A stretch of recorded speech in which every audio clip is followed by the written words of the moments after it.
Online class attend करने वालों की संख्या थोड़ी कम हो रही है। अब या तो वो बाद में वीडियो देखते हैं, जो भी हो। देखिए हमारे मित्र आ गए, शिव प्रताप जी। तो शुरू करते हैं बेटा। ऐप्स जो डाउनलोड हैं, वो सबसे ज़्यादा ऐप्स को सब्सक्राइब किया है, खरीदा है दिल्ली से लोगों ने। दूसरे नंबर पे लखनऊ है,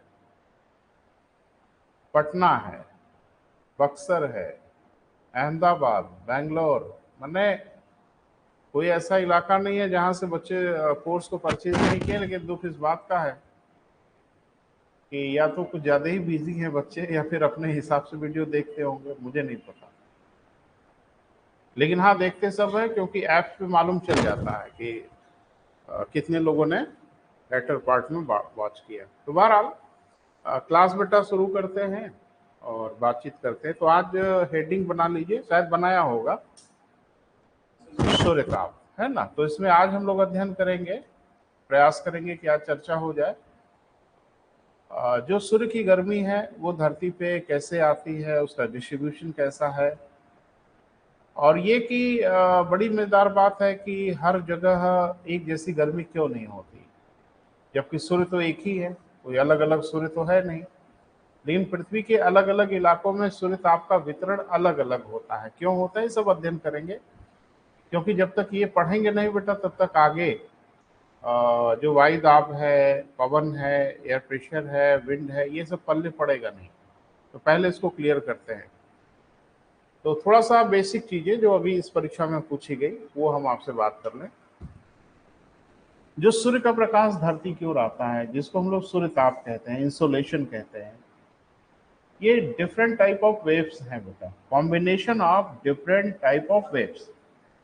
अलग अलग प्रकार के तरंगों के ये बंडल हैं जो धरती की ओर आते हैं। इसको भी जानना बहुत जरूरी है, क्योंकि यहाँ से प्रश्न अभी तो पूछ लिया। मुझे लगता है किसी बच्चे ने मुझे बुकलेट दिखाया तो उसमें क्वेश्चन पूछा गया था, लेकिन उसने पूछा था खाली कि इंफ्रारेड कितनी होती है, यानी सूर्य के प्रकाश में अवरक्त किरणों का वो, तो उसने विकल्प में 2/3 करके ऐसे दिया हुआ। तो कैसे भी दें, अगर आपको जानकारी है तो आप जरूर कर लेंगे। तो थोड़ा सा बेटा पहली हेडिंग बनाइए, सूर्य ताप में विद्यमान तरंगे। ये हमेशा बताते हैं, हर बच्चों को बताते हैं, आपको भी बताएंगे। यानी जो सूर्य ताप है,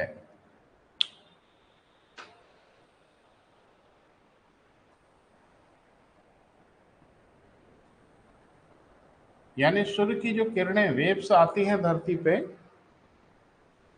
वो क्या क्या होती है कि हाँ, सूर्य ताप, वो क्या क्या होती है बेटा, थोड़ा आपको समझना होगा। और देखो, चीजें मुश्किल नहीं है, बस परेशानी है कि आप दिमाग से निकाल देते हो। तो दिमाग से निकालोगे तो फिर मुसीबत हो जाएगी। थोड़ा सा देखने की कोशिश करिएगा। इसकी साइंस में भी आवश्यकता होगी, साइंस हम पढ़ाएंगे तो फिर एक बार आपको रिपीट करेंगे। भूगोल में भी आवश्यकता है, तो थोड़ा क्रम से देखिए। जो सूर्य का प्रकाश आता है, तो प्रकाश के बारे में बचपन से आपने पढ़ा होगा कि प्रकाश को हम लोग तरंग कहते हैं। प्रकाश क्या है बेटा, वेव्स है। और कभी तरंगों का अध्ययन आपने किया होगा तो जरूर पढ़ा होगा कि तरंगें दो प्रकार की होती हैं। पूरे यूनिवर्स में, पूरे ब्रह्मांड में जितनी भी वेव्स होती हैं, वो किसी प्रकार की वेव्स हैं, मोटे मोटे उनको हम लोग दो भागों में बांटते हैं। एक को हम लोग कहते हैं इलास्टिक वेव्स, यांत्रिक तरंगें भी कहते हैं, प्रत्यास्थ तरंग भी कहते हैं, और एक को हम लोग कहते हैं इलेक्ट्रोमैग्नेटिक वेव्स, विद्युत चुंबकीय तरंगें। तो पहला तो ये दिमाग में बैठा लीजिए, जो सूर्य का प्रकाश है वो विद्युत चुंबकीय तरंगे हैं, इलेक्ट्रोमैग्नेटिक वेव्स हैं। अब इसको विस्तार में अभी जाना ठीक नहीं है बेटा, साइंस में इसमें हम लोग जाएंगे विस्तार में। तो सूर्य का जो प्रकाश है वो विद्युत चुंबकीय तरंगे, और विद्युत चुंबकीय तरंगों की एक ही खासियत है बेटा, वो निर्वात में भी चलती है। यानी वैक्यूम में नहीं, माध्यम में तो चलेंगे ही चलेंगे, ऐसा नहीं है, लेकिन इनको माध्यम की आवश्यकता नहीं होती, बिना माध्यम के चलते। हाँ, माध्यम इनको प्रभावित करता है, वो अलग चीज है, आगे पढ़ेंगे हम लोग। तो सूर्य का जो प्रकाश है वो वेव्स के रूप में आता है। लेकिन हायर एजुकेशन में जब हम लोग पढ़ते हैं सूर्य के प्रकाश को, तो पढ़ते हैं कि सूर्य के प्रकाश में वेव नेचर के साथ साथ पार्टिकल नेचर भी होता है। लेकिन बड़ी अच्छी बात है कि पार्टिकल नेचर आपके कंपटीशन में नहीं पूछा जाता। सिविल सर्विसेज में एक आध दो बार मैंने कहीं देखा है, अदरवाइज वो पूछते नहीं, यूपीपीसीएस में तो बिल्कुल नहीं। तो हम ये मान के ही चलते हैं, और मान के चलना क्या है, बिल्कुल ये सही है कि सूर्य का जो प्रकाश है वो क्या है बेटा, एक तरंग है, और तरंग है तो विद्युत चुंबकीय तरंग होगी, और विद्युत चुंबकीय तरंगें सिर्फ एक ही प्रकार की होती है, वो होती है ट्रांसवर्स, अनुप्रस्थ प्रकार की होती है। वो सब बाद में चर्चा हम करेंगे, लेकिन अभी देखें तो सूर्य के प्रकाश में कई प्रकार की तरंगों का समूह होता है, कोई एक ही तरंग नहीं होती बेटा। तो कौन कौन होती है थोड़ा सा आज देखें। एक तो हर बार आपको हम बताते हैं, इसको याद रखिए। क्यों मैं बार बार बताता हूं, क्योंकि जरूर पूछा जाता है। अभी इस बार पूछ लिया।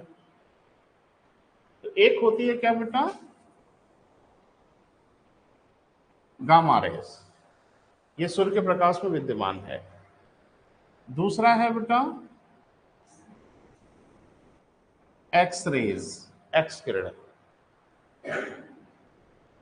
फिर अल्ट्रावायलेट रेज, जिसको हम लोग क्या बोलते हैं, यूवी कह देते हैं साल्ट, है ना।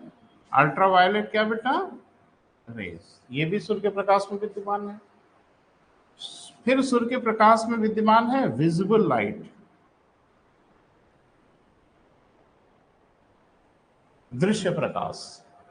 और फिर सूर्य के प्रकाश में विद्यमान है I R, I R for infrared.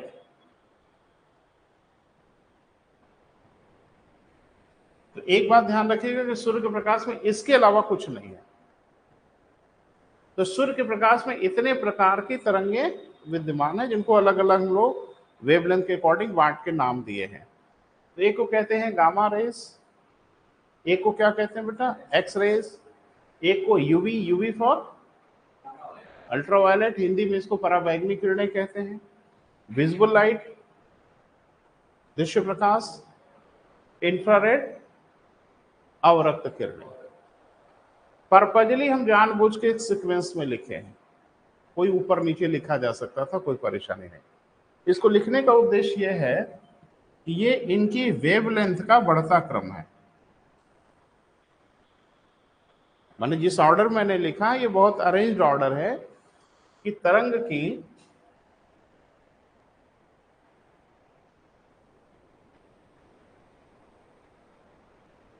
लंबाई का बढ़ता क्रम है, ये उसी क्रम में लिखा गया ऊपर से नीचे तक। मतलब कि जैसे जैसे आप नीचे की ओर आओगे इनके तरंगों की लंबाई बढ़ती चली जाएगी। तो ये देख के तुरंत समझ में आ रहा है कि सूर्य के प्रकाश में विद्यमान जितनी तरंगे हैं उसमें सबसे छोटी तरंगे कौन है, गामा रेज। और सबसे बड़ी तरंगों की लंबाई किसकी है, इंफ्रारेड के, सो ऑन, वेरी कर रहे हैं। ये ऑर्डर ही पूछ लेगा तो क्या कर लोगे, किसमें किसकी लंबाई बड़ी है किसकी लंबाई छोटी है, यही पूछेगा तो कुछ कर थोड़ी लेंगे आपसे, पूछेगा ही। ध्यान रखना वेवलेंथ, और अगर साइंस कभी पढ़ा है तो वेवलेंथ किसी तरंग की और फ्रीक्वेंसी, आवृत्ति के बीच में उल्टा संबंध होता है। यानी जिसकी वेवलेंथ अधिक उसकी आवृत्ति कम, जिसकी वेवलेंथ कम उसकी आवृत्ति अधिक। इसका मतलब है कि इधर से अगर इधर चलें तो आवृत्ति का बढ़ता क्रम, बोल नहीं रहे बेटा, आवृत्ति का बढ़ता क्रम है ये। तो तय है कि सबसे कम फ्रीक्वेंसी किसकी होती है, आई आर की। क्यों होती है, क्योंकि उसकी वेवलेंथ ज्यादा है। और सबसे छोटी वेवलेंथ किसकी होती है, गामा रेज की, इससे इसकी फ्रीक्वेंसी सबसे अधिक होती है। अब एक प्रश्न ये कि ऐसा काहे होता है, ऐसा क्यों होता है। तो आपने पढ़ा है V is equal to N lambda, एक फार्मूला पढ़ा होगा, जहां n क्या है बेटा, आवृत्ति, और लेमडा क्या है, तरंग की लंबाई। क्लियर है। एक बात मुझे बताइए, अगर सबका लेमडा कांस्टेंट हो, आवृत्ति भिन्न भिन्न हो, या सबकी आवृत्ति कांस्टेंट हो, लैम्डा भिन्न भिन्न हो, तो तरंग की लंबाई, तरंग की चाल एक होगी? नहीं हो सकती। लेकिन आपने पढ़ा है प्रकाश की चाल कांस्टेंट है, कम से कम निर्वात में तो कांस्टेंट है ही है, लगभग 3 लाख किलोमीटर प्रति सेकंड। बोल नहीं रहे। तो ये 3 लाख किलोमीटर प्रति सेकंड इसकी चाल कैसे कांस्टेंट हो सकती है, जबकि वेवलेंथ सबकी अलग अलग है, आवृत्ति सबकी अलग अलग है। और फार्मूला आपने देखा ही, इधर लिख देते हैं बेटा। V इज इक्वल टू क्या होता है, एन लैम्डा, जहां एन फ्रीक्वेंसी है और लैम्डा वेवलेंथ है। इसको छोड़ दीजिए, थोड़ा गणित पे आ जाइए। अगर आपसे हम ये कहें कि Z is equal to X into Y, और Z को हमको कांस्टेंट करना है, तो मान लीजिए कि Z को हम कर देते हैं 100, तो जाहिर सी बात है अगर x का मान बदलेगा तो उसी के अकॉर्डिंग y का भी मान बदलना पड़ेगा। बोल नहीं रहे। x अगर ज्यादा होगा तो y को कम होना होगा। उदाहरण से देखिए, x अगर 50 होगा तो y को 2 होना होगा, तभी ना 100 आएगा। x को अगर 25 होना होगा तो y को 4 होना होगा। आप एक चीज नोटिस कर रहे हो कि एक चीज बढ़ रही है तो एक घट रही है, एक घट रही है तो दूसरी वाली बढ़ रही है। बोल नहीं रहे हो बेटा।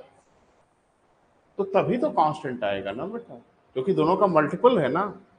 दोनों बढ़ जाए कांस्टेंट गड़बड़ा जाएगा, दोनों घट जाए कांस्टेंट गड़बड़ हो जाएगा। तो एक को बढ़ना होगा तो दूसरे को उसी अनुपात में घटना होगा, तभी ना कांस्टेंट आएगा। यही कारण है कि एक जब बढ़ता है तो एक उसका हिस्सा घटता है। बोल नहीं रहे। आवृत्ति अगर बढ़ रही है तो इसकी वेवलेंथ को कम होना होगा, तभी ना गुणनफल बराबर आएगा। इसकी वेवलेंथ ज्यादा है तो अब इसकी आवृत्ति घटनी पड़ेगी, तभी तो सारा प्रकाश एक चाल से चलेगा।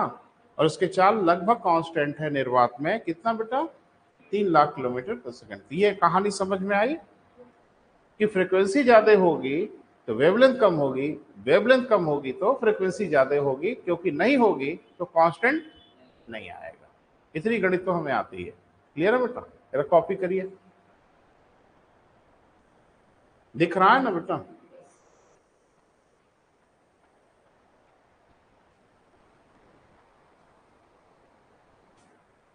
समझ में आ रहा है बेटा सूर्य प्रताप?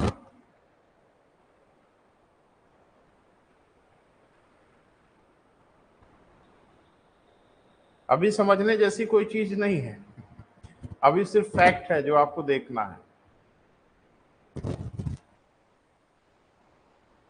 अभी सिर्फ ये समझना है कि जो सूर्य का प्रकाश है उसमें किस किस प्रकार के तरंगे विद्यमान हैं।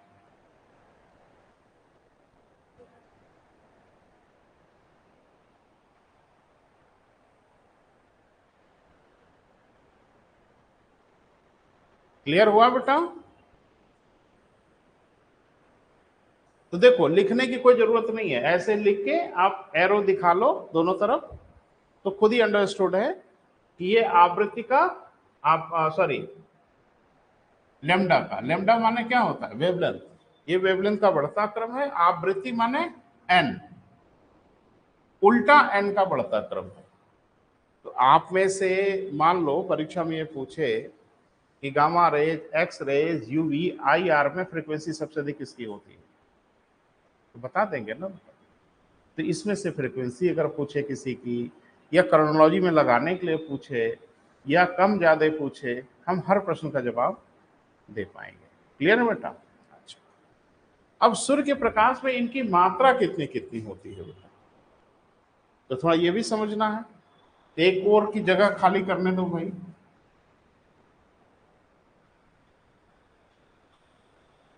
सूर्य के प्रकाश में ये दोनों बहुत कम मात्रा में होती है, लेकिन इनकी मात्रा बहुत कम होती है, तो अबाउट 3%।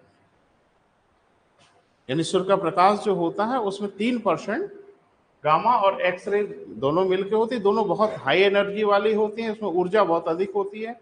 साइंस के विद्यार्थी हैं, बताने की आवश्यकता नहीं, आप समझ रहे हैं। इनकी एनर्जी क्या होती है बेटा, ज्यादा होती है। ध्यान रखना, जिनकी वेवलेंथ कम होगी उनकी फ्रीक्वेंसी ज्यादा होगी, और जिनकी फ्रीक्वेंसी ज्यादा होगी या वेवलेंथ कम होगी उनकी एनर्जी उतना ही ज्यादा होती है। जैसे जैसे वेवलेंथ बढ़ेगी एनर्जी का लेवल घटता जाएगा। ये होती है बेटा लगभग 6%। यानी सूर्य के प्रकाश में जो यूवी होती है, अल्ट्रावायलेट रेज होती है, उसकी मात्रा टोटल का अबाउट 6% होता है। इसकी जो मात्रा होती है दृश्य प्रकाश की, वो होती है लगभग 48%, लगभग आधा, लेकिन आधा भी नहीं, आधे से थोड़ा कम है। और आई आर की जो मात्रा होती है बेटा वो होती है 43%। यही पूछा था आपसे कि आई आर सूर्य के प्रकाश का 2/3 होती है। ये 43 2/3 है। अरे ये तो आधे से भी कम है, 1/2 से भी कम है। तो जाहिर सी बात है, इस तरह के क्वेश्चन जो होंगे बेटा उसको आपको टैकल करना पड़ेगा। क्लियर है? इसको पूरा लिख लीजिए, फिर हम आगे बढ़ते हैं।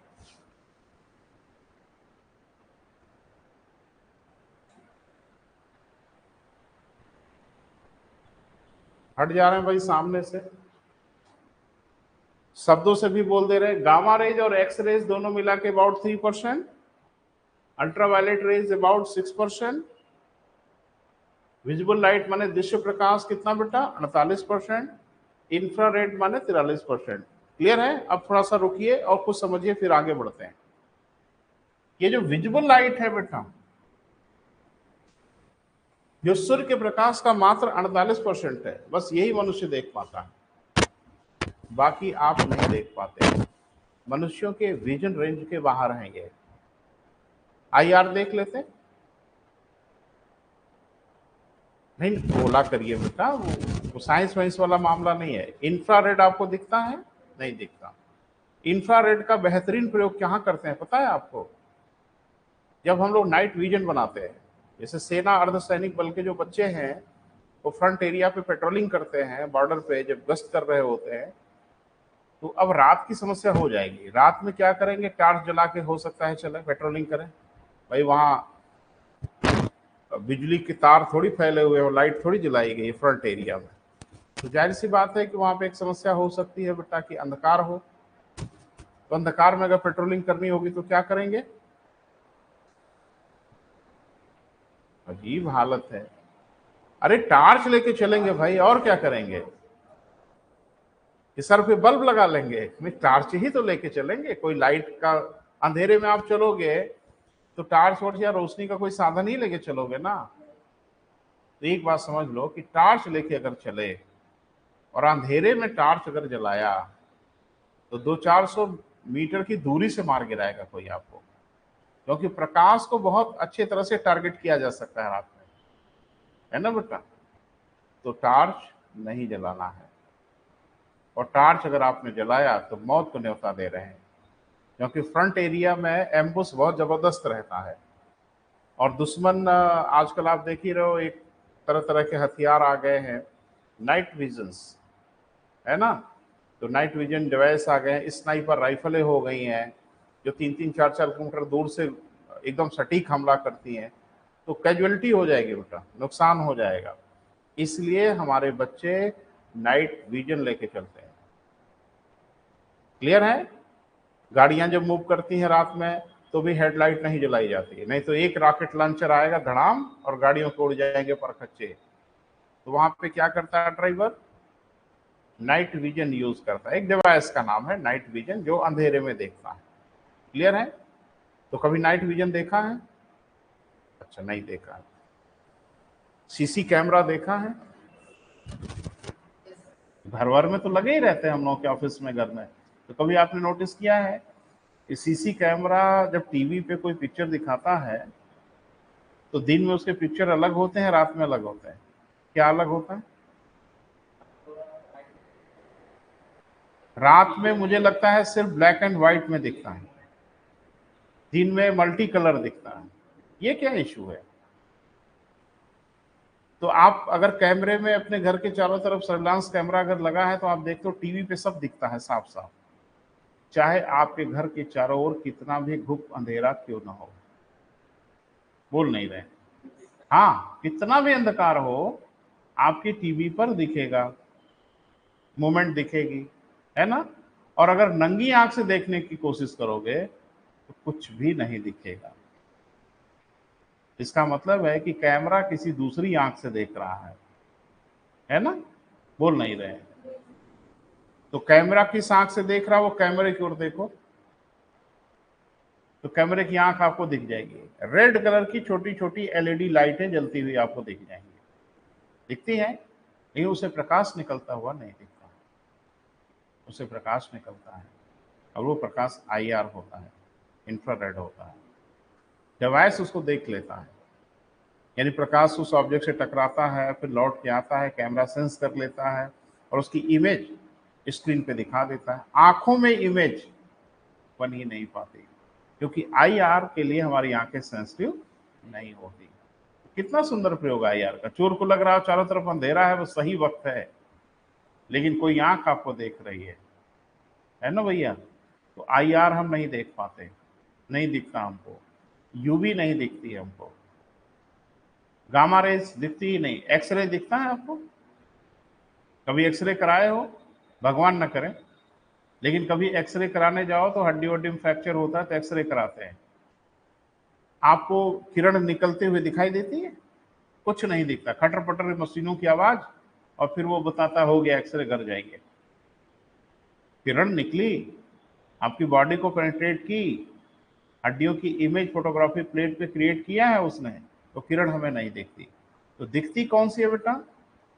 कितने दुर्भाग्यशाली हैं हम कि प्रकाश का बस एक छोटा सा हिस्सा हम देख पाते हैं, बहुत हिस्सा हम नहीं देख पाते। और बड़े दुख की बात है कि ऐसा सिर्फ हमारे ही साथ होता है। जितने स्पीसीज हैं सबकी इबादत नहीं है। कुछ आईआर भी देख लेते हैं, कुछ इंफ्रारेड भी देख लेते हैं, कुछ घुप अंधेरे में भी देख लेते हैं। जैसे आपने सुना होगा ना कि जो निशाचर प्रवृत्ति के जो पक्षियां हैं या जानवर हैं, वो रात के अंधेरे में खूब देखते हैं, भागते दौड़ते हैं, क्योंकि उनको दिखता होगा, तभी तो ऐसा हो रहा है। तो उनकी आंखों की बनावट, उनकी सेंसिटिविटी वैसी है। हम मनुष्यों को नेचर ने बहुत कुछ नहीं दिया है, बेईमानी किया है, नहीं करना चाहिए था। कितना अच्छा होता कि रात में एकदम अंधेरे में देख लेते। वो सिस्टम देना था, दे दिए होते तो हम देख लेते, नहीं दिया। हम उड़ नहीं सकते, पंख नहीं दिया। और सबसे बड़ी बेईमानी ये किया कि सींग नहीं दिया। सबको सींग दिया है, छोटी छोटी सींग दिए होते, लड़ाई झगड़े में काम आती, सींग मारते, वो भी नहीं दिया। लेकिन एक चीज नेचर ने आपको दिया है, वो आपकी बुद्धि। और उस बुद्धि के बल पे हम वो सब कुछ पा लिए जो नेचर ने हमको नहीं दिया। बोल नहीं रहे। हवा में उड़ने के लिए पंख नहीं दिया, हमसे बढ़िया हवा में कोई नहीं उड़ता। हम इनबॉर्न स्विमर नहीं हैं। मनुष्य जन्मजात तैराक नहीं होता। ये होता है, तैराकी सीखनी पड़ती है। कुछ लोग सीख ही नहीं पाते, कुछ लोग सीख लेते, बहुत अच्छे तैराक होते हैं। हर जानवर जन्मजात तैराक होता है, इनबॉर्न स्विमर होता है। एक कुत्ता जिंदगी भर पानी में न तैरा हो, उसको पानी के टैंक में फेंक के देखिए, वो तैरने। चूहा तैर लेता है, बिल्ली तैर लेती है, सब तैर ले, सांप तैर लेता है थोड़ा सा। और मनुष्य अगर तैरना नहीं जानता और पानी में फेंका अगर उसको ना, तो वो मरेगा तय है। लेकिन हमसे बढ़िया तैराक कोई नहीं है। तो नेचर ने कहा कि तुम लोग बड़े नालायक हो, कुछ डिमांड मत करो, एक चीज बस दे रहे हैं, सब हो जाएगा। वो दिया हमारी बुद्धि, और बुद्धि के बल पे हम वो सब कुछ पा लिए जो नेचर ने हमको अलग से नहीं दिया। सींग तो इतनी बड़ी बड़ी दिया है ना कि 20-20 हजार किलोमीटर दूर सींग मारते हैं। नहीं, अरे इंटी कॉन्टिनेंटल बैलिस्टिक मिसाइल दागा मालूम चला 20,000 किलोमीटर दूर जाके फायर कर रही है। तो दिया है, बंदूकें दिया, क्या क्या दिया, सब तो हो गया ना आपके पास। लेकिन ध्यान रखना, देखने की क्षमता हम लोगों की बहुत लिमिटेड है, सीमित है। और इसमें भी अगर आप देखोगे दृश्य प्रकाश में, तो इसमें भी 7 प्रकार की वेवलेंथ है। जो स्पेक्ट्रम जब हम प्रकाश का निकालते हैं तो वो सातों हमको दिख जाती है, जिसको हम लोग कहते हैं वायलेट टू रेड।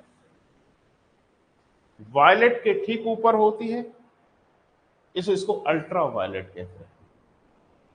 ये रेड के ठीक नीचे होती है इसकी वेवलेंथ, इसलिए इसको इंफ्रारेड। इंफ्रा माने क्या होता है? थोड़ा छोटा, अल्ट्रा माने थोड़ा एडवांस, इसीलिए वायलेट के थोड़ा ऊपर है ये, इसलिए इसको अल्ट्रा कह देते। रेड के ठीक नीचे है, इसलिए इसे इंफ्रा कह देते। दिमाग में रहेगा, बोलने की चीज नहीं है। और ध्यान रखना, यह भी वेवलेंथ का बढ़ता ही क्रम है। विश्व प्रकाश में भी अगर वायलेट से रेड की ओर बढ़ोगे, इनका वेवलेंथ क्या हो रहा है? बढ़ रहा है। क्लियर है? यानी सबसे छोटी वेवलेंथ विश्व प्रकाश में वायलेट की है। अगर विश्व प्रकाश के अंदर आप देखो तो इसमें कौन छोटी है? तो इसमें वायलेट छोटी है। और विश्व प्रकाश में सबसे बड़ी तरंग कौन है बेटा? रेड है, क्योंकि इंफ्रारेड के थोड़ा ऊपर है तो वो सबसे बड़ी। ये सब काम आएगा आगे, आपको साइंस में पढ़ेंगे तो। क्लियर है बेटा? आगे बढ़िए। यहां तक क्लियर हो गया बेटा? हाँ, आगे हेडिंग बना लीजिए, सोलर कांस्टेंट, सौर स्थिरांक।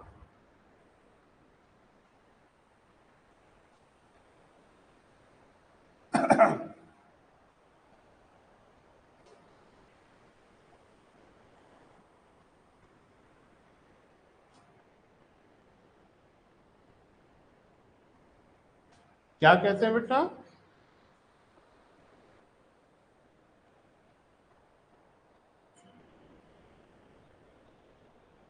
सोलर कांस्टेंट, या हिंदी में कहते हैं सौर स्थिरांक। अब ये क्या बीमारी है? ये क्या चीज है? तो हम मनुष्य हैं कलाकार, ही तरह तरह की चीजें गढ़े रहते हैं पढ़ने लिखने के लिए, समझने के लिए। 8 ग्रह हैं हमारे, जिसमें से हम भी एक ग्रह हैं, पृथ्वी। जाहिर सी बात है, हर ग्रह पे सूर्यताप एक बराबर नहीं होता, कहीं ज्यादा होता है, कहीं कम होता है, कहीं बहुत कम होगा। और ज्यादा कम का क्राइटेरिया मुझे लगता है एक बहुत क्लियर है, कि जो ग्रह सूर्य के पास होगा वो ज्यादा गर्मी प्राप्त करेगा। जाहिर सी बात है, स्वाभाविक है, इसमें कुछ बहुत चिंता की बात नहीं है। जो हीटर के जितना करीब होगा उसको उतनी गर्मी मिलेगी। तो पृथ्वी सूर्य के सबसे पास तो नहीं है। ये है, कौन है सबसे पास? बुध है, शुक्र है, पृथ्वी है, मंगल है, बृहस्पति है, शनि है, अरुण है, वरुण है। ये सूर्य से बढ़ती दूरी के हिसाब से। तो एक बात मुझे बताइए कि सबको एक बराबर गर्मी मिलती होगी? नहीं मिलती होगी। तो वैज्ञानिक ढंग से हम ये समझने की कोशिश करते हैं कि इनको गर्मी को प्राप्त करने की रेट क्या है, दर क्या है। तो नापने जोखने के लिए एक इकाई चाहिए होती है, बिना इकाई के तो बात बनेगी नहीं। तो उस इकाई को ही दिया जाता है नाम बेटा सोलर कांस्टेंट। ठीक है? तो सोलर कांस्टेंट समझ पाए कि हर ग्रह की या हर सरफेस को ऊर्जा प्राप्त करने की दर अलग अलग होती है। तो उसको हम कैसे नापें, कैसे मेजर करें? तो उसके मेजर करने के लिए हम लोगों ने डेवलप किया है क्या बेटा? Solar constant. और अगर किया है तो इसकी कोई इकाई होगी, बोल नहीं रहे। सौर स्थिरांक नापने की इकाई होगी, तो सौर स्थिरांक को नापने की इकाई है लैंगल।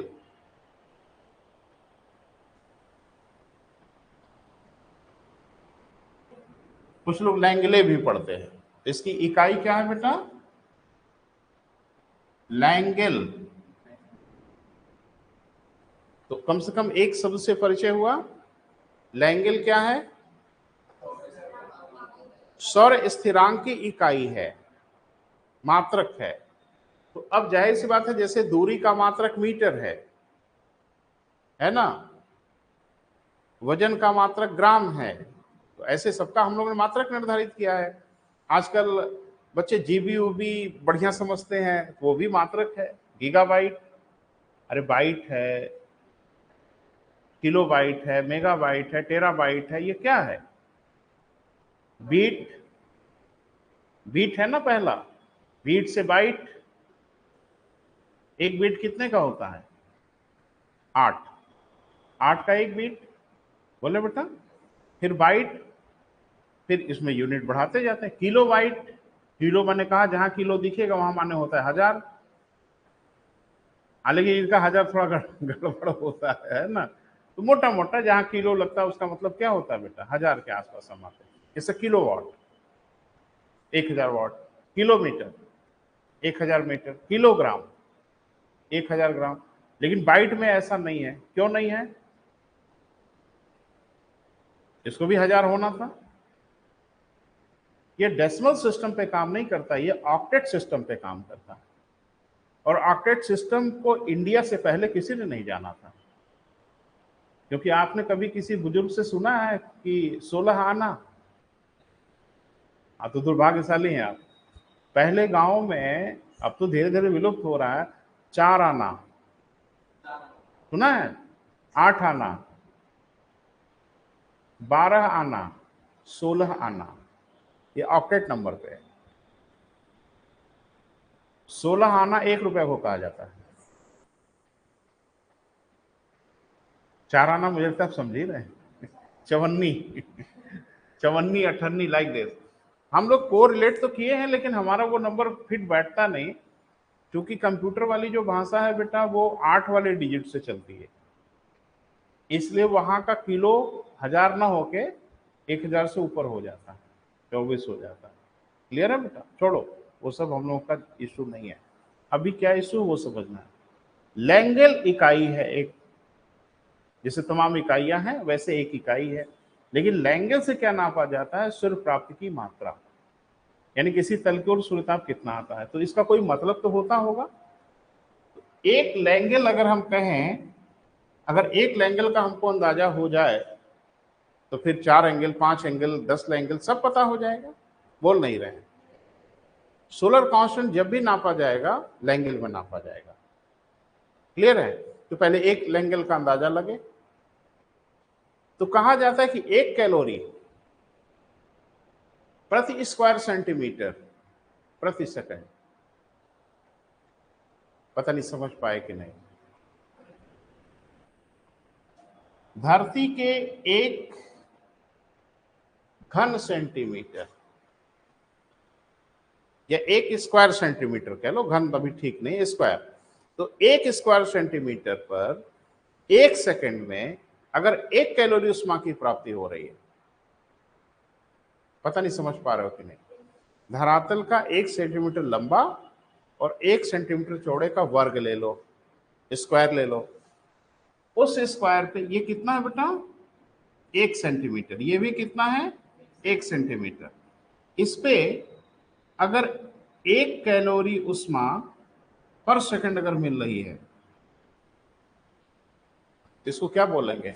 1 लैंगल। तो 1 लैंगल की परिभाषा क्लियर हुई। 1 वर्ग सेंटीमीटर पर प्रति सेकंड यदि 1 कैलोरी की उष्मा प्राप्त हो रही है तो उसको हम लोग क्या बोलेंगे? 1 लैंगल। धरती का सोलर कांस्टेंट 2 लैंगल है। ये फैक्ट है, तथ्य है जो आपको हम बता रहे हैं, लिखवाएंगे भी। धरती का जो सोलर कांस्टेंट है वो कितना है बेटा? 2 लैंगल। इसका क्या मतलब?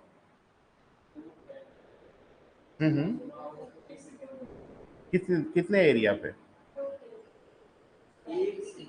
एक ही वर्ग, अरे उसको नहीं बदलना है। 1 ही वर्ग सेंटीमीटर पर प्रति सेकंड अगर 2 कैलोरी की उष्मा मिलेगी तो 2 लैंगल। 4 लैंगल का मतलब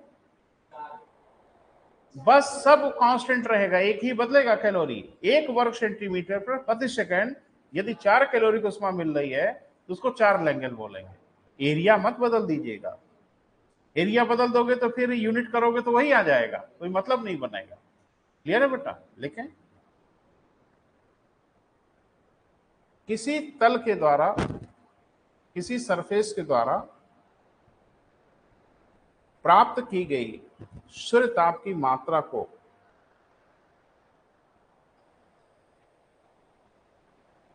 किसी तल द्वारा, किसी सरफेस द्वारा प्राप्त की गई सूर्य ताप की मात्रा को सौर स्थिरांक कहते हैं, सोलर कांस्टेंट कहते हैं।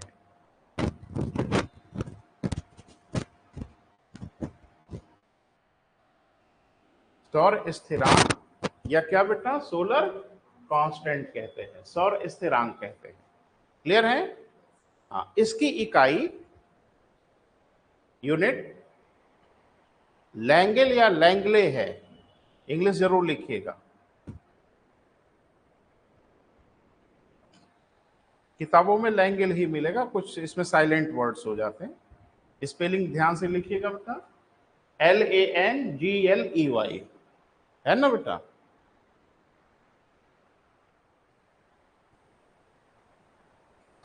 लिखिए,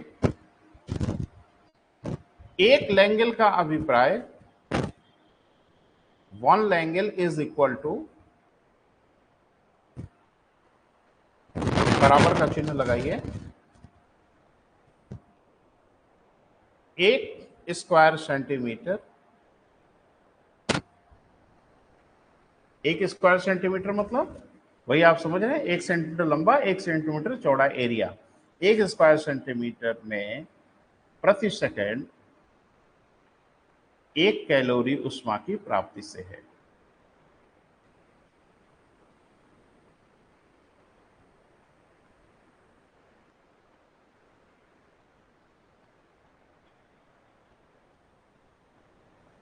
अब सुनो, किसी सरफेस का, इधर देखो बेटा, इसको समझने की कोशिश करो। धरती नहीं, कोई सरफेस अगर हम लें और उसका 1 वर्ग सेंटीमीटर का इलाका लें, तो उस पर प्रति सेकंड कुछ ना कुछ ऊष्मा तो मिलती ही होगी। अरे भाई, कोई ना कोई मात्रा में ऊष्मा तो मिलती ही होगी। तो इकाई ये बना दिया कि किसी सरफेस के 1 वर्ग सेंटीमीटर पर 1 सेकंड में अगर 1 कैलोरी की ऊष्मा की प्राप्ति होगी तो एक लैंगल कहेंगे। एक बच्चा एकदम भड़क गया, कहा कि कोई जरूरी है सर एक ही कैलोरी मिलती हो, एक से कम मिलती हो तो आधा लैंगल कहेंगे, 0.5 लैंगल कहेंगे, उसमें क्या परेशानी है? हम बिल्कुल कहेंगे। हाफ कैलोरी ऊष्मा मिल रही है प्रति वर्ग सेंटीमीटर पे 1 सेकंड में। तो जब इकाई आधा मीटर नहीं होता, सॉरी, जब मीटर को परिभाषित कर दिया, 1/4 मीटर भी हो जाएगा, 1/2 मीटर भी हो जाएगा। तो लैंगल जब डिफाइन हो गया, तब तो हम पकड़ ही लेंगे कि उसमें कितनी ऊष्मा की प्राप्ति हो रही है। क्लियर है बेटा? तो फिर से सुने, 1 वर्ग सेंटीमीटर पर 1 कैलोरी ऊष्मा की प्राप्ति प्रति सेकंड की दर से अगर हो रही हो, तो उस ऊष्मा की प्राप्ति को वो सोलर कांस्टेंट एक लैंगल कहलाएगा। क्लियर है? अब देखते हैं पृथ्वी का सोलर कांस्टेंट कितना है। पृथ्वी का भी कुछ न कुछ होगा, लिखें। पृथ्वी का सौर स्थिरांक, सोलर कांस्टेंट,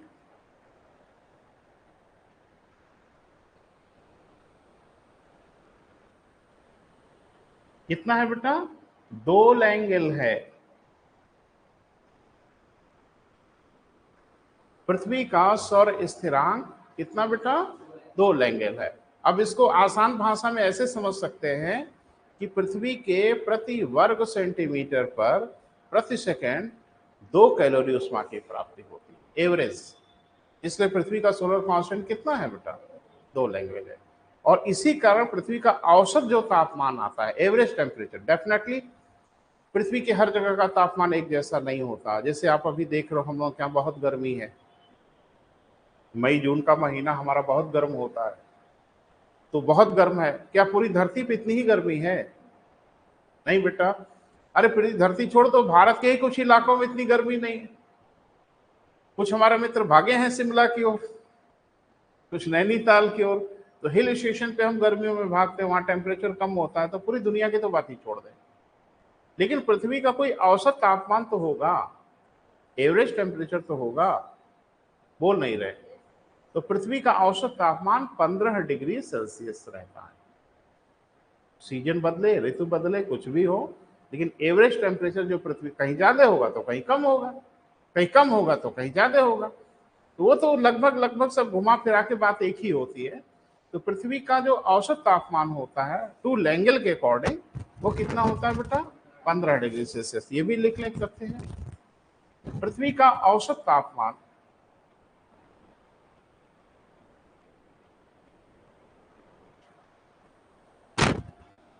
कितना बेटा? पृथ्वी का औसत तापमान 15 डिग्री सेल्सियस होता है। क्लियर हुआ बेटा? ये तो तथ्यात्मक चीजें थी जो आपको जानना था। अब आते हैं थोड़ा कॉन्सेप्ट पे और धारणात्मक चीजों पे कि आखिर पृथ्वी के अलग अलग स्थानों में अलग अलग सूर्यताप प्राप्ति का क्या कारण है। लोगों की अलग अलग अलग उम्र होने का क्या कारण है, पूछ रहे हैं। हम सभी लोगों की उम्र एक बराबर क्यों नहीं है? अरे हम लोग एक साथ पैदा नहीं हुए भाई, अलग अलग समय में पैदा हुए, बहुत सिंपल सी बात है। एक साथ अगर हम लोगों का जन्म हुआ होता तो उम्र एक बराबर होती। तो पृथ्वी के अलग अलग स्थानों पे तापमान अगर अलग अलग है तो कोई कारक जरूर होगा जो उसको निर्धारित करता होगा, कोई फैक्टर जरूर होगा। उन्हीं फैक्टर पे चर्चा करनी है। तो लिखें, धरातल पर यानी पृथ्वी पर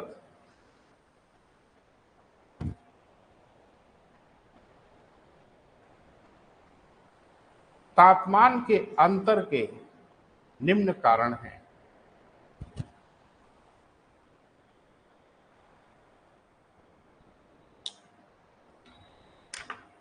पृथ्वी के अलग अलग स्थानों पे तापमान के अंतर के क्या बेटा, निम्न कारण हैं।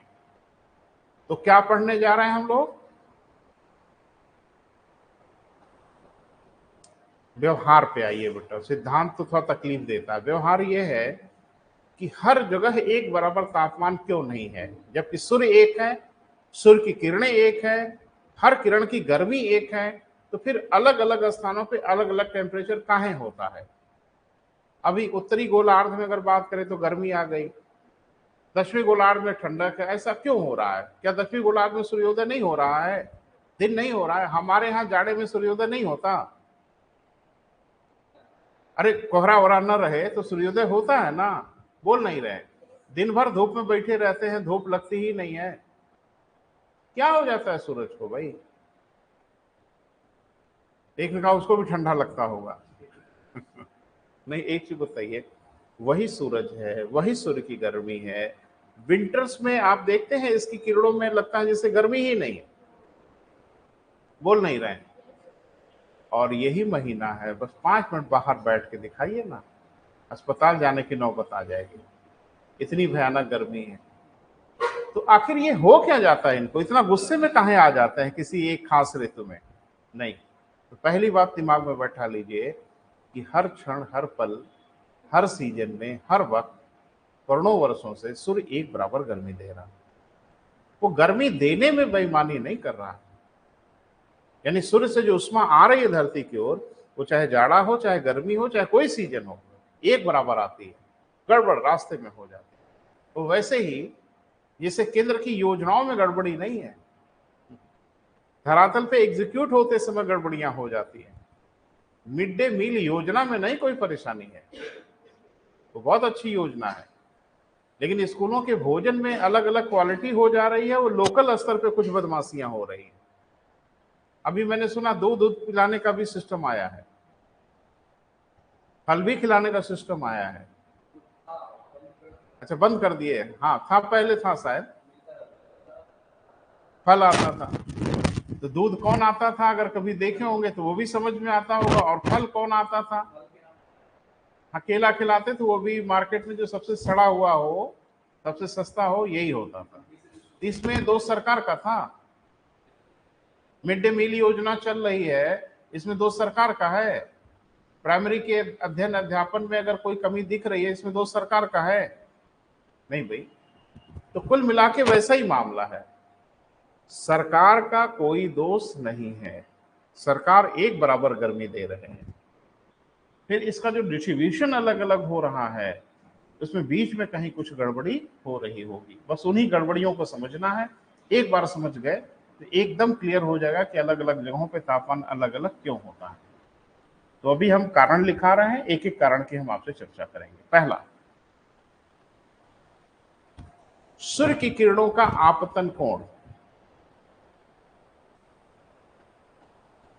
सूर्य की किरणों का क्या बेटा? आपतन कोण। आपतन कोण समझ रहे हैं? इंसिडेंस एंगल, जिस एंगल पे सूर्य की किरणें धरती से टकरा रही हैं।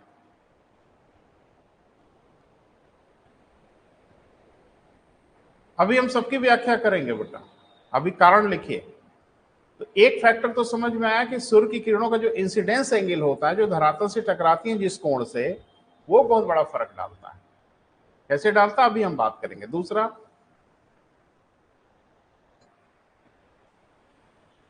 दिन की अवधि, ड्यूरेशन ऑफ डे टाइम। तो थोड़ा बेसिक परिचय तो हो ही जाए बेटा। इसका क्या मतलब, कोई बड़ी टेढ़ी मेढ़ी परिभाषा तो नहीं मैंने बोला। दिन की अवधि कितनी बड़ी होती है, आप नोटिस करते हो कभी दिन बड़े होते हैं, कभी दिन छोटे होते हैं। तो क्या इस दिन की अवधि का भी तापमान पे अंतर आता है? क्यों नहीं आता? अभी 5 बजे ही दंदना रहे हैं, 5 बजे सवेरे ही साहब प्रकट हो जा रहे हैं, और 7 बजे तक कह रहे हैं रहेंगे साथ तुम्हारे।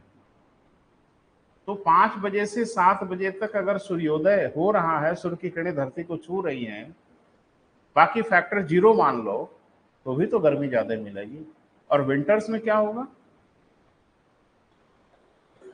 अरे बड़ी मुश्किल से 7 बजे सुबह अगर दिख जाए तो बहुत बड़ी उपलब्धि है, लेकिन हम मान लेते हैं कि अगर 7 बजे दिख भी जाते हैं तो मुझे लगता है 4 साढ़े 4 के बाद ये गुड बाय कहने लगते हैं कि अब हम तो चले। कितना डिफरेंस आ गया? लगभग 3-4 घंटे का डिफरेंस तो ऐसे ही आ गया। बाकी चीजों को अगर कांस्टेंट मानो तो भैया बहुत सिंपल सी बात है, इस कमरे में 7 घंटे हीटर चला दें और इस कमरे में 4 घंटे हीटर चला दें, कमरा कब ज्यादा गर्म होगा आप बेहतर समझ रहे हैं।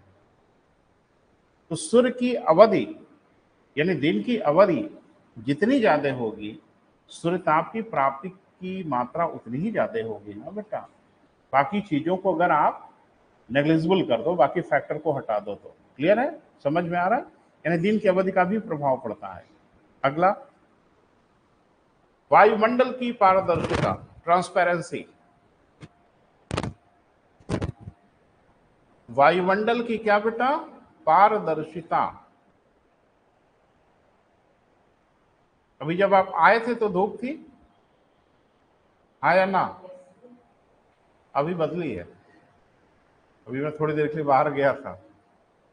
अब आप बाहर निकलोगे तो आपको उतनी गर्मी नहीं लगेगी जितनी आते समय लगी थी, है ना? तो बेईमानी सूर्य कर रहा है? नहीं, सूर्य अपना काम कर रहा है, रास्ते में कोई बदमाशी कर रहा है। धूप में छाता लगा के चलोगे, जिसमें सूर्य का दोष है, वो अपना काम कर रहा है। तो कहीं ना कहीं वायुमंडल में जो पारदर्शिता है, ट्रांसपेरेंसी है, वो धरती के सूर्यताप की प्राप्ति की मात्रा को प्रभावित करता है। क्लाउडी एटमॉस्फेयर हो जाए, देखते हो अचानक टेम्परेचर 10 से 15 20 डिग्री कम हो जाता है, एकदम दंदनाती हुई धूप हो जाए, टेम्परेचर रेज हो जाता है। तो इसमें सूर्य का दोष तो नहीं है, लेकिन धरती को उष्मा प्राप्ति की मात्रा पे फर्क पड़ जाता है। 3 पॉइंट हुआ बेटा। चौथा, पृथ्वी से सूर्य के मध्य की दूरी।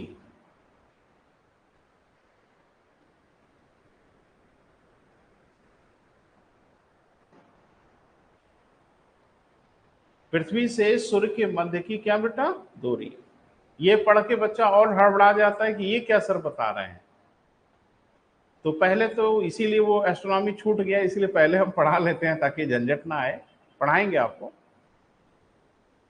पृथ्वी से सूर्य के बीच की दूरी हमेशा कांस्टेंट नहीं रहती, यानी पृथ्वी सूर्य के सामने हमेशा एक बराबर दूरी पर नहीं होती। क्यों नहीं होती? पहले मुझे वायुमंडल पढ़ा लेने दीजिए, फिर हम एस्ट्रोनॉमी पढ़ा लेंगे, फिर हम आगे बढ़ेंगे। क्लियर है बेटा? तो ज़्यादा क्लियर होगा, लेकिन फिर भी सुन लें। पृथ्वी सूर्य के सामने हमेशा एक बराबर दूरी पर नहीं होती। अभी तो इतना ही सुने। एक बार पृथ्वी सूर्य के बहुत नजदीक आती है और एक बार पृथ्वी सूर्य से बहुत अधिक दूरी पर हो जाती है। वो तारीखें एकदम फिक्स हैं। 3 जनवरी को पृथ्वी सूर्य के सबसे नजदीक होती है और 4 जुलाई को पृथ्वी सूर्य से सबसे अधिक दूरी पर होती है।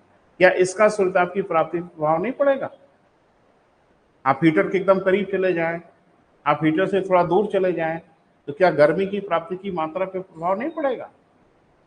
प्रभाव पड़ता है, और ये प्रभाव 7% का पड़ता है, 7% का पड़ता है। अभी सब पढ़ेंगे बेटा, सब समझेंगे और विस्तार से समझने की कोशिश करेंगे। बारी बारी से बेटा एक एक की शुरुआत करें। पहले एक की शुरुआत करें। पहली हेडिंग फिर से बना लो। 4 पॉइंट लिखा है ना, तो छोड़ दिया जाए? अरे लिख तो लिया पॉइंट, नहीं एक एक पॉइंट को समझेंगे बेटा। तो पहला क्या है, आपतन। तो थोड़ा सा बेटा समझने की आवश्यकता है, हम डायग्राम के माध्यम से आपको समझाएंगे।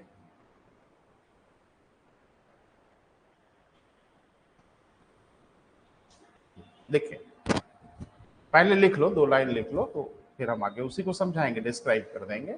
लिखें, धरातल के जिस स्थान पर सूर्य की किरणें लंबवत होती हैं, वर्टिकल होती हैं, 90 डिग्री पे गिरती हैं।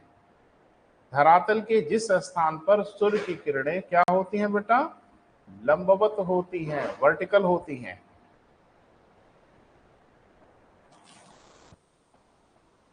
धरातल के जिस स्थान पर सूर्य की किरणें क्या होती हैं बेटा, लंबवत होती हैं, वहां सर्वाधिक सूर्यताप की प्राप्ति होती है। यानी वो इलाका, वो एरिया ज्यादा गर्म होता है।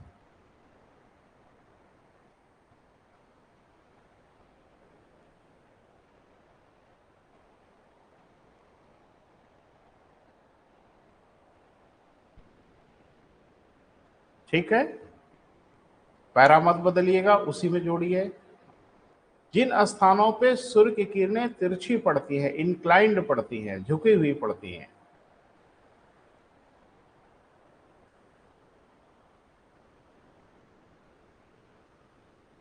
जिस स्थान पर सूर्य की किरणें तिरछी पड़ती हैं,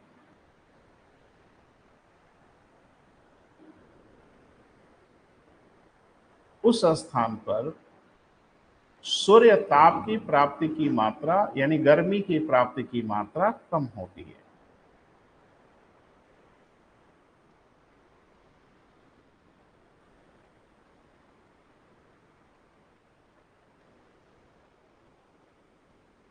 ये तो अपने दिमाग में बैठा लीजिए कि जहां सूर्य की किरणें लंबवत पड़ेंगी वहां धरती ज्यादा गर्म होगी। क्यों होगी, अभी हम सब समझा रहे हैं।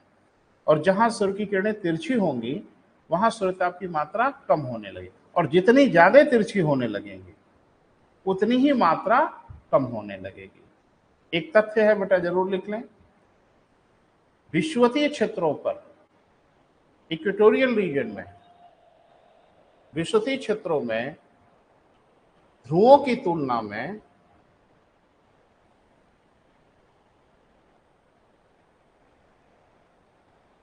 4 गुना अधिक सूर्यताप की प्राप्ति होती है।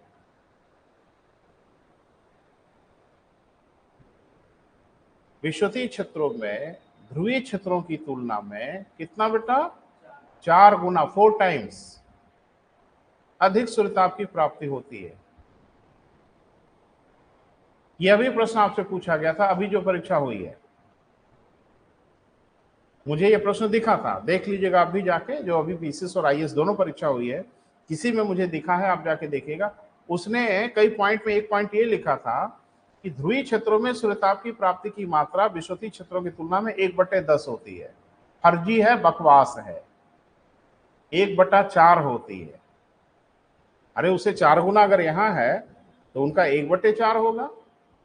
अगर 4 कैलोरी विषुवत रेखा पे तो 1 कैलोरी ध्रुवों पर। बोल नहीं रहे, 40 कैलोरी यहाँ तो 10 कैलोरी वहां, तो 1/10 नहीं, 1/4। बस यही लाइन अगर आपके दिमाग में रही होती तो कम से कम वह प्रश्न तो सही हो जाता। देख लीजिएगा, जरूर ढूंढ लीजिएगा कहाँ प्रश्न था वो। बहरहाल पर डायग्राम से देखने की कोशिश करिए बेटा, हम प्रयास कर रहे हैं आपको समझाने का। जैसे ये पृथ्वी है, तो पृथ्वी दुर्भाग्य से अभी हमने पढ़ाया नहीं, हम पढ़ाएंगे बेटा, ये मेरा वायदा है, कोई दिक्कत नहीं होगी। अभी समझिए, काम चलाने भर के लिए आपको हम बता रहे हैं। इसको हम लोग कहते हैं पोल, बोले बेटा, नॉर्थ पोल, साउथ पोल, उत्तरी ध्रुव, दक्षिणी ध्रुव। इन्हीं दोनों के बीच में एक सबसे बड़ी रेखा की कल्पना हम लोग करते हैं, जिसको हम लोग क्या कहते हैं, शून्य अंश अक्षांश, देशांतर नहीं, शून्य अंश अक्षांश कहते हैं, लैटिट्यूड कहते हैं, 0 डिग्री लैटिट्यूड। और बड़े प्यार से इसी का नाम देते हैं हम लोग क्या,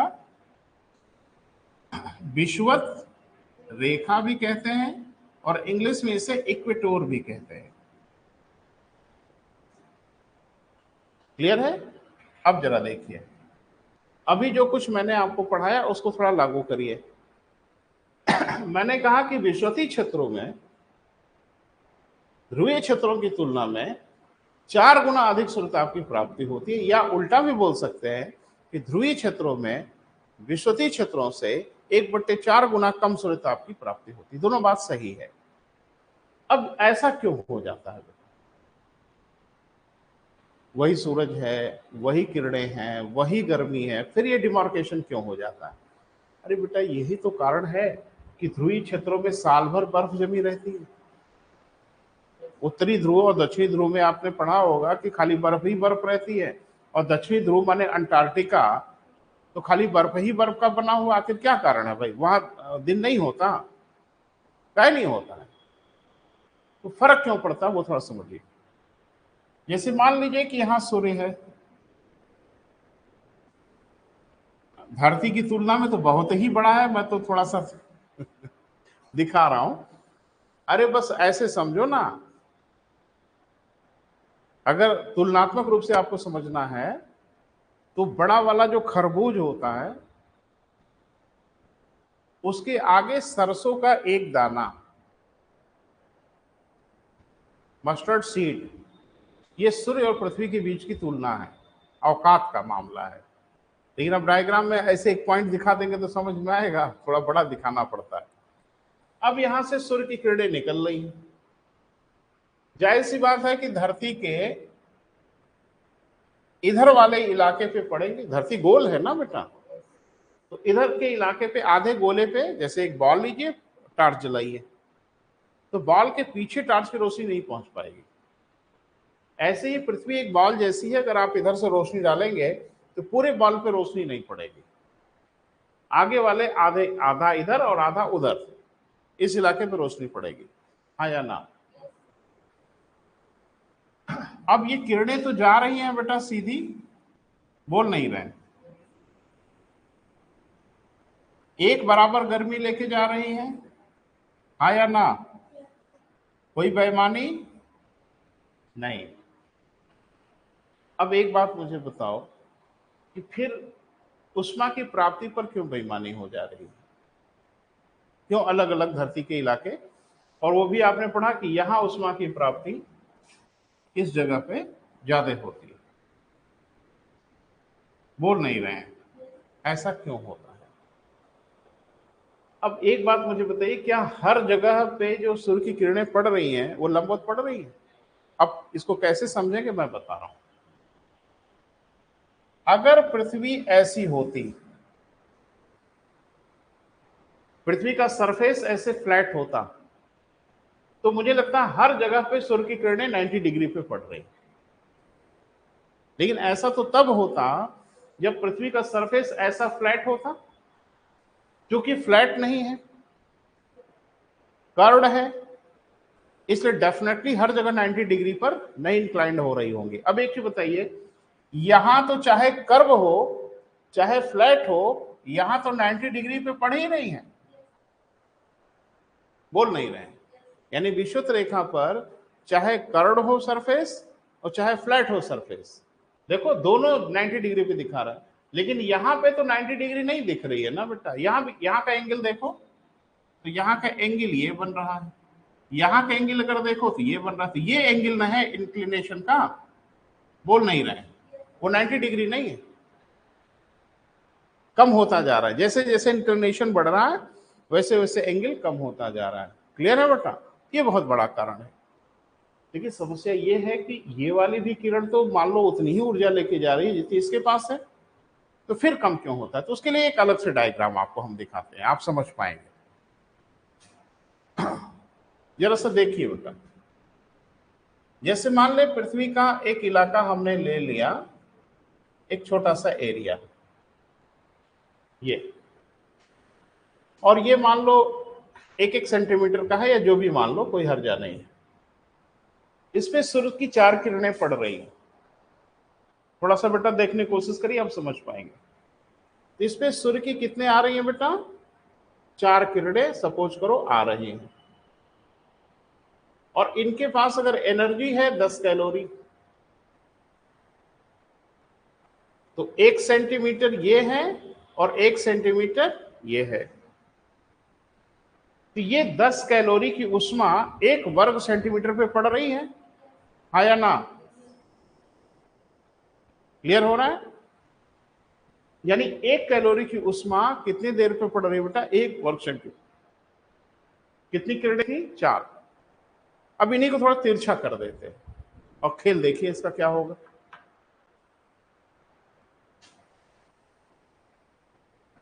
अब किरणों को अभी हमने वर्टिकल दिखाया था ना, अब हम इसको थोड़ा तिरछी दिखा रहे हैं।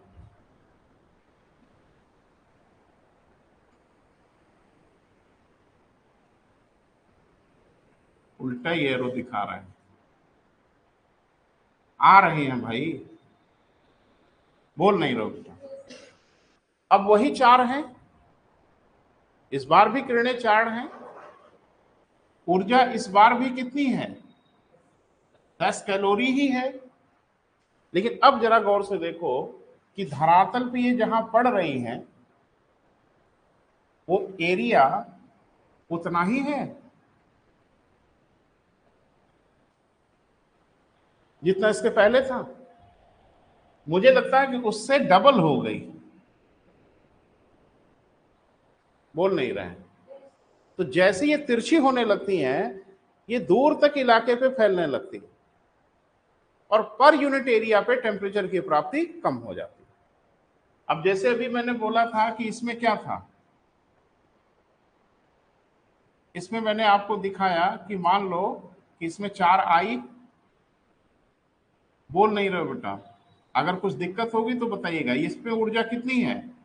10 कैलोरी। 1 सेंटीमीटर ये और 1 सेंटीमीटर ये। तो इस 1 वर्ग सेंटीमीटर में कितने उष्मा की प्राप्ति हुई? 10 कैलोरी। और ये तो मुझे लगता है इसका दूना तो हो ही गया। बोल नहीं रहे। अब 10 कैलोरी उष्मा अब बड़े क्षेत्रफल पर अगर फैल गई तो यूनिट एरिया पे तो 5 कैलोरी दिख रही। तो उष्मा कम नहीं आ रही है, सब ठीक हो रहा है। बस गड़बड़ ये हो जा रही है कि दूर तक फैल जा रही है। और दूर तक फैलने से फर्क ये पड़ रहा है कि यूनिट एरिया में टेम्परेचर की प्राप्ति। एक आदमी कहा कि हमने 10 करोड़ रुपया बांटा है गरीबों में। तो सुन के तो अच्छा लगता है, 10 करोड़ रुपया गरीबों में बांटे, बड़े धनाढ्य आदमी। कहा कितने लोगों में बांटा? कहा 100 करोड़ लोगों में बांट दिया। तो 10 करोड़ रुपया 100 करोड़ बांट के क्या पाया आपने? बोले बेटा, अरे 100 करोड़ रुपया अगर बांटे होते तो शायद 1-1 रुपया मिला होता। बोल नहीं रहे। अगर आप 100 करोड़ रुपया 100 करोड़ लोगों में बांटो तो शायद लोगों को 1-1 रुपया मिलेगा। लेकिन बोलने वाला तो बोलेगा ना कि 100 करोड़ रुपया बांट दिए। कितने लोगों में बांट दिया? 100 करोड़ में बांट दिया। तो मिला कितना? 1 रुपया। तो भैया जी 100 करोड़ रुपया अगर 5 लोगों में बांट दिए थे तो मजा आ जाता। बोल नहीं रहे। तो पैसा तो उतना ही बट रहा है, लेकिन कितने लोगों में बट रहा है इस पर डिपेंड करता है ना, लोगों को कितना मिल रहा है। 100 करोड़ रुपया एक आदमी में बांट दो, अरे वो फटाक से जाएगा, फरारी उरारी खरीदेगा, पहला काम करेगा। अब 100 करोड़ रुपया आपने 100 करोड़ लोगों में बांट दिया तो 1 रुपए का क्या खरीदे भाई? 1 रुपए की कोई चीज तो मिलती भी नहीं मार्केट में सिवाय दवाई के। हाँ, भारत में दवाइयां बहुत सस्ती है। दुनिया में कुछ दवाइयां इतनी सस्ती हैं भारत में, वो एक तो दुकानदार देता ही नहीं। जैसे एविल जाके लीजिएगा, एक तो एंटी एलर्जेटिक है ना बेटा एविल, तो आप दुकान पे जाके कहिएगा कि एक तो एविल दीजिए, वो हाथ जोड़ लेगा कि नहीं दे पाएंगे, क्योंकि 25 पैसे की एक एविल है, 25 पैसा भी चलन में नहीं है। तो हाथ जोड़ के कहेगा कम से कम 4 ठो तो ले ही लीजिए, 1 रुपया दे दीजिए। तो 1 रुपए में क्या होता है भाई? मेरे मतलब समझ पाए? उतना ही सूर्यताप अगर कम एरिया पे बटेगा तो ज्यादा सूर्यताप की प्राप्ति होगी। उतना ही सूर्यताप अगर ज्यादा एरिया पे फैलेगा तो कम सूर्यताप की प्राप्ति होगी। बस ये फर्क पड़ता है। सूर्य नहीं बेईमानी करता, वो तो जितना देना है उतना दे ही रहा है। तो अब आप देख रहे हो, ये तो मुझे लगता है साफ साफ दिख ही रहा है कि इनका दूना एरिया हो गया, भले इसको एक, लेकिन ये भी ज्यादा बढ़ जाता है, लंबाई भी बढ़ती है तो चौड़ाई भी बढ़ जाती है। क्लियर हुआ बेटा? डायग्राम बनाइए दोनों फटाफट। ये वाला बनाए रहोगे तो समझ में आएगा। फ्लैट जरूर दिखा देना, फ्लैट दिखाओगे तभी समझ में आएगा।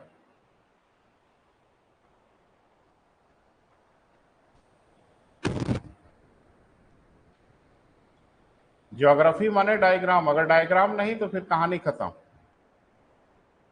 तो यहां पे क्या है बेटा? लंबवत है, वर्टिकल है, और यहां पे किरणें क्या है? तिरछी हैं।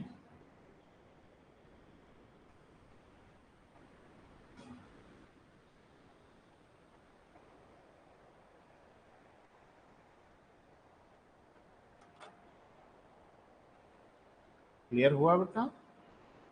समझ में आया?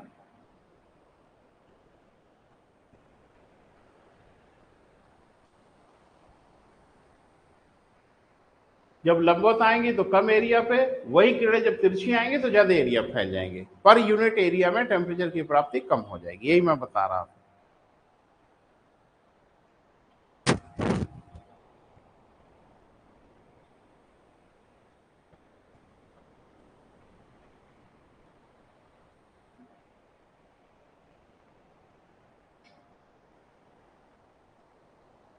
ठीक है, थोड़ा शब्दों में लिख लो बेटा तो ज्यादा क्लियर होगा, है ना?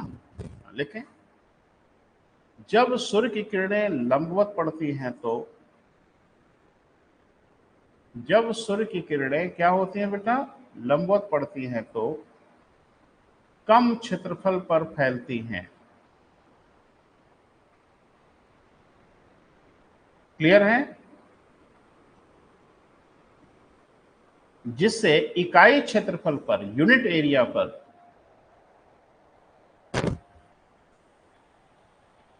सूर्य ताप की प्राप्ति अधिक हो जाती है।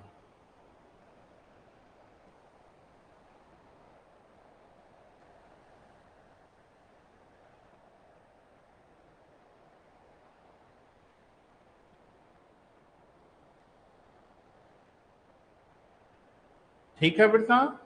वहीं सूर्य की किरणें जब तिरछी पड़ने लगती हैं तो बड़े क्षेत्रफल पर फैलने लगती हैं।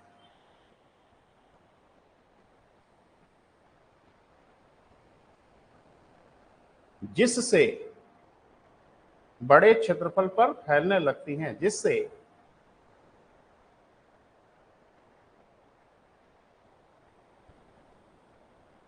इकाई क्षेत्रफल पर सूर्य ताप की प्राप्ति कम हो जाती है।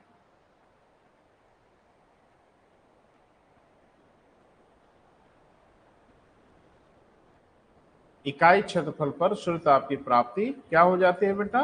कम हो जाती है। क्लियर हुआ? समझ में आया?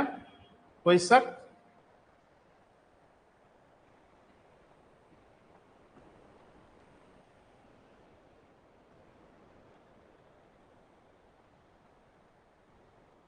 तो ये तो बहुत सुना, आज जाके क्लियर हुआ ना कि जब सूर्य की किरणें लंबवत होती हैं तो काहे सूर्यताप की प्राप्ति अधिक होती है? जो सूर्य की किरणें तिरछी होती हैं तो क्यों सूर्यताप की प्राप्ति का फर्क पड़ जाता है? लंबवत होंगी तो कम क्षेत्रफल पे होंगे, भले कम होगा उनके पास लेकिन सबका सब दे देंगे। तिरछी होंगी तो ज्यादा क्षेत्रफल पे फैलेंगी, और ज्यादा क्षेत्रफल पे फैलेंगी तो इकाई क्षेत्रफल पर उष्मा की प्राप्ति का एवरेज कम आ जाएगा। क्लियर हुआ बेटा? तो आज यही समाप्त करते हैं, फिर बात करेंगे आगे। थैंक यू बेटा।